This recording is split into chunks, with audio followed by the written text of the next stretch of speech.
Business TV izləyiciləri, hər vaxtınız xeyir olsun.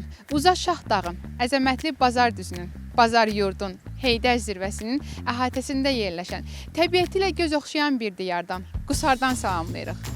Bəli, biz can qardaş, Qusardayıq.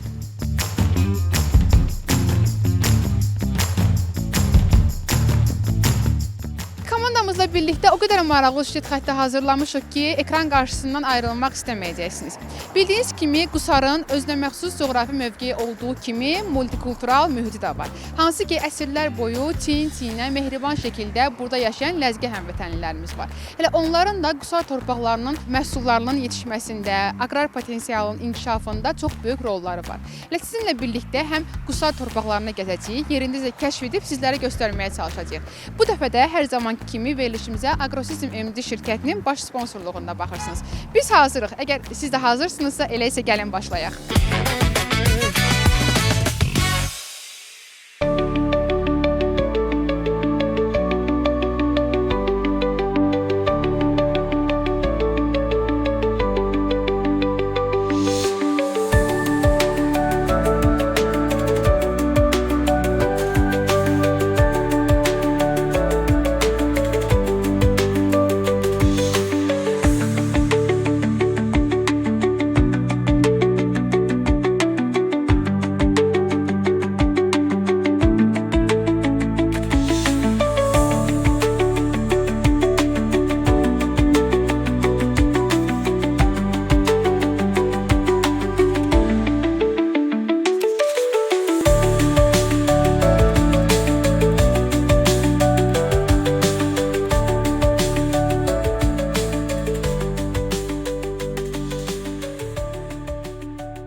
Biz Qusarın məşhur gilas bağlarına gəlmişik. Bildiyiniz kimi, vətənimizin, xüsusilə şimal bölgəmizin ən məşhur meyvələrindən biri gilas sayılır. Hansı ki, Qusarda da elə gilas yığımı mövsümü başlayıb. Bu bölgədə də gilas aqrar biznesin, eləcə də ixrac potensialının ən böyük qüvvələrindən biri sayılır.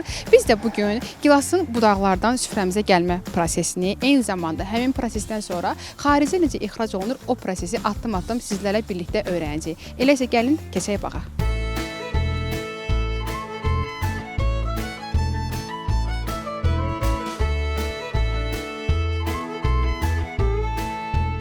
Hal-hazırda elə gilas bağının tam mərkəzindəyik. Hansı ki, bu bağ Qalacıq kəndində yerləşir. Bağ sahibkarı da Qadir bəy bizim yanımızdadır. Qadir bəy, xoş gördük. Sağ olun, sabahınız xeyir olsun. Xoş gördük hər birinizi. Sizə və Biznes TV kanalına, onun rəhbərliyinə hər birinizə təşəkkürümü bildirirəm ki, bugün gəlib bizi işıqlandırırsınız. Çox sağ olun, minnətdarıq elə ki, bizim komandamıza elə bağın qapılarını açmışsınız. Qadir bəy, istərdim ki, elə biraz bu bağ haqqında sizdən məlumat alaq ki, artıq neçə ildir fəaliyyət göstərirsiniz, neçə hektardır bu bağ? Bizim bağımız 19 hektardan ibarətdir, müxtəlif sortlar var. Hal-hazırda burada gilas sortları var. Svet Ariana, Svet Valina, Svet Stepani sortları var. Bu sortlar çox keyfiyyətli sortlardır və sizə də görərdim ki, hər bir sahibkarı ki, bu sortlardan istifadə eləsinlər. Ümumiyyətlə, bu sortlar hansı xarici bazara ixrac olunur? Əsas bizim xarici bazarımız Rusiya bazarıdır. Hələlik ki, bizi qane eləyir.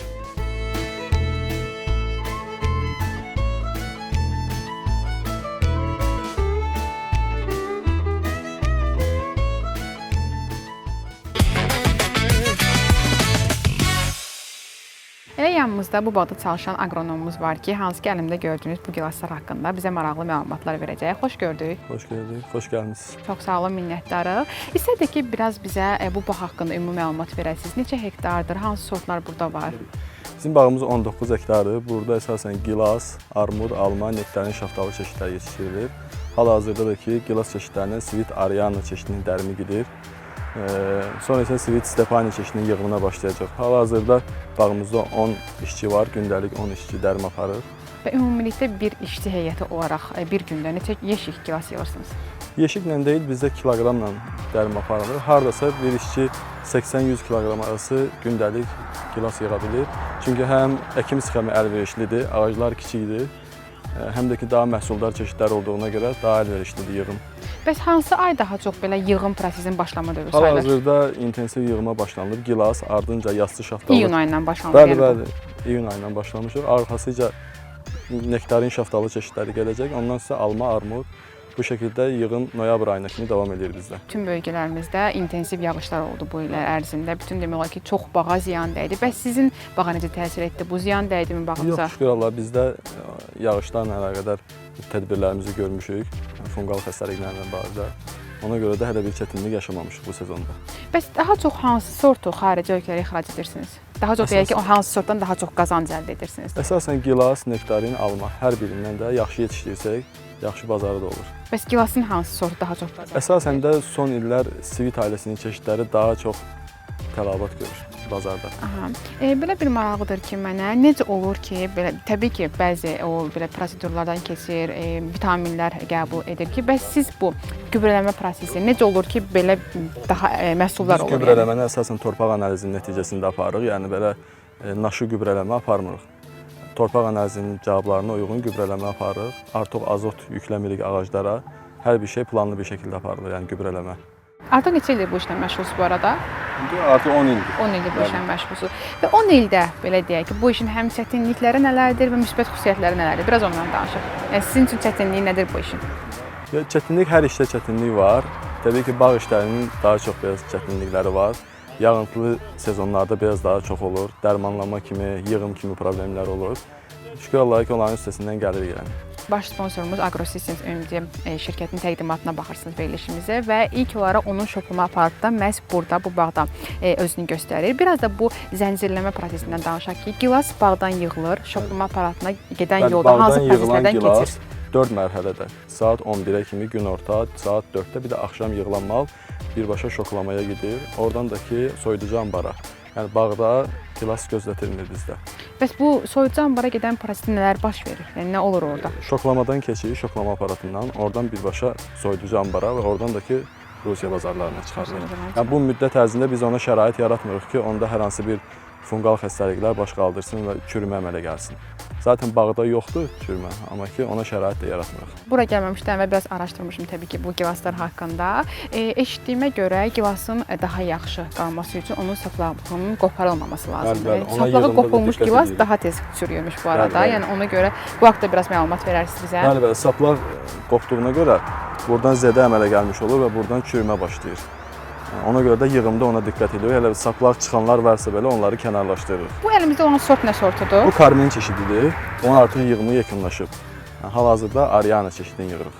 Ümumi, yəni il ərzində xarici ölkələrə nə qədər göndərirsiniz? İldən ilə dəyişir, məhsuldarlığa görə dəyişir. Bir də ki, ildən ilə ağacların yaşı çoxaldığına görə biraz daha məhsuldarlığı çoxalır.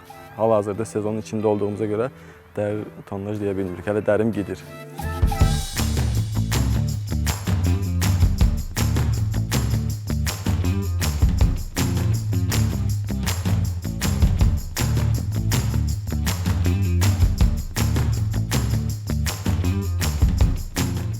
Xoş gördük, yorulmayasınız. Çox sağ ol, sağ olun. Neçə il artıq bu işlə məşğul? 10 ildir başlamışam bu işlə. Ümumiyyətlə bu işin çətinliyi və müsbət tərəfləri, sizin çətinliyi varmı daha doğrusu? Yaxşıdır, yox. İşləyirik özümüz üçün, pulumuzu alırıq.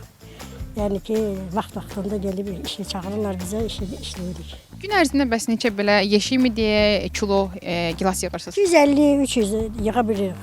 Bəs ümumiyyətlə, yəni bu belə havada, isti havada, belə səhər tezdən gəlib yığmağınızın əziyyətinə dəyərmi heç? Bəli, deyər. Yaxşıdır, zəhmət çəkirik də. İstərdim ki, sizinlə birlikdə bu yığım prosesinə yaxından tanış olaq. Görək ki, bir gilas budaqdan necə yığılır?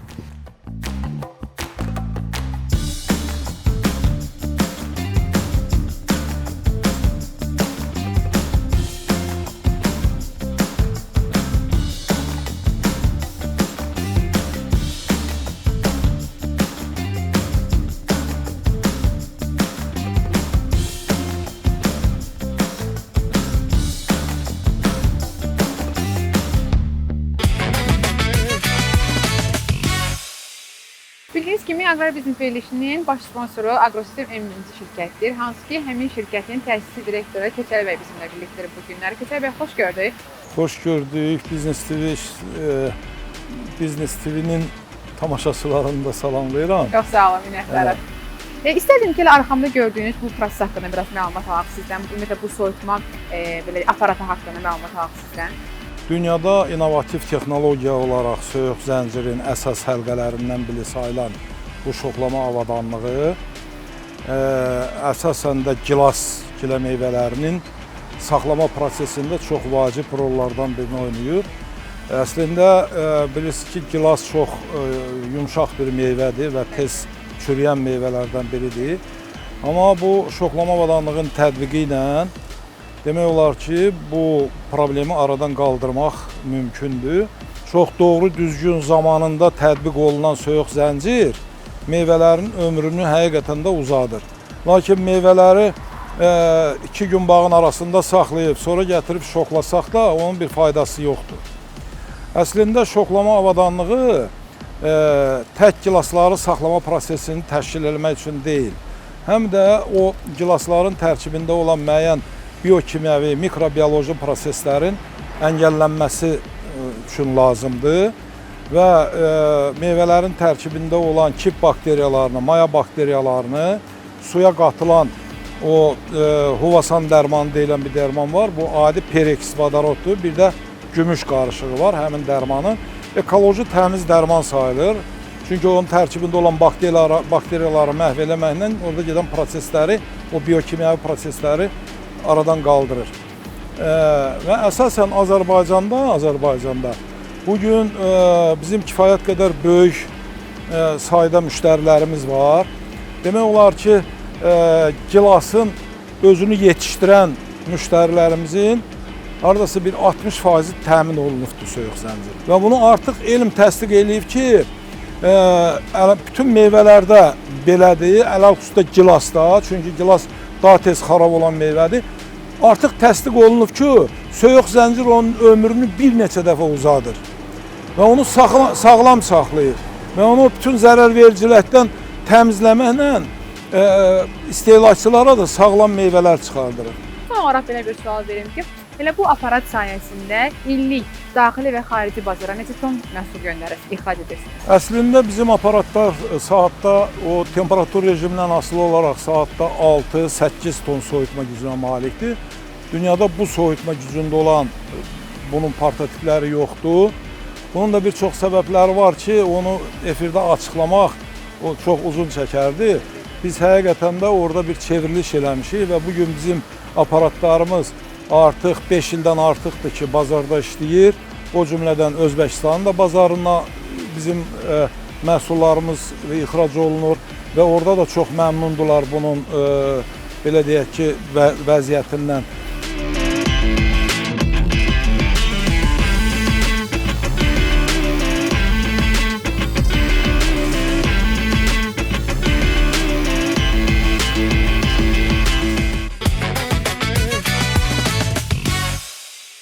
Qusara gəlib Lazaya gəlməsəydik olmazdı. Əslində bu təbiəti, bu gözəllikləri heç bir söz ifadə etmir. Ona görə də gəlin bu gözəllik təbiəti sizinlə birlikdə seyr edək.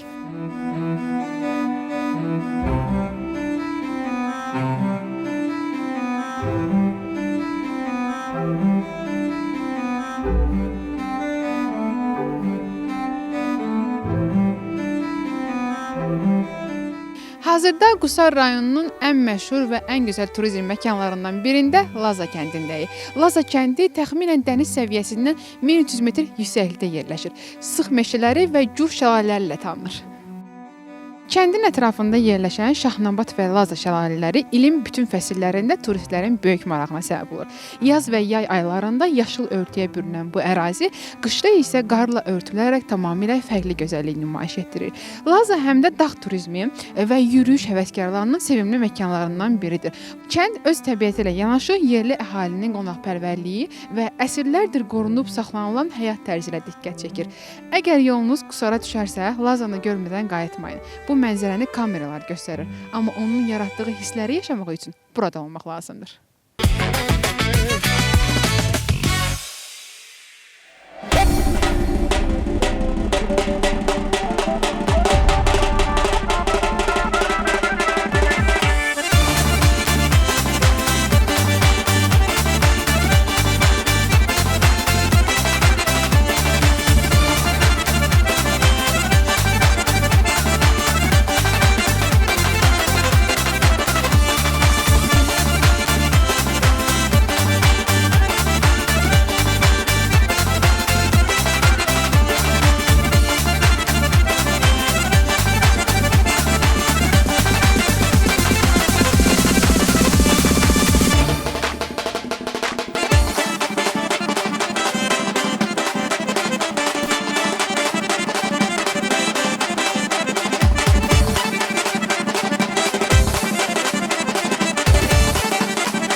Qusar verilişimizin buradaca sonuna gəldik. Siz də gəlin, görün və Qusara bizim kimi yenidən aşiq olun. Növbəti verilişlərimizdə görüşəndə sağ olun, salamat qalın.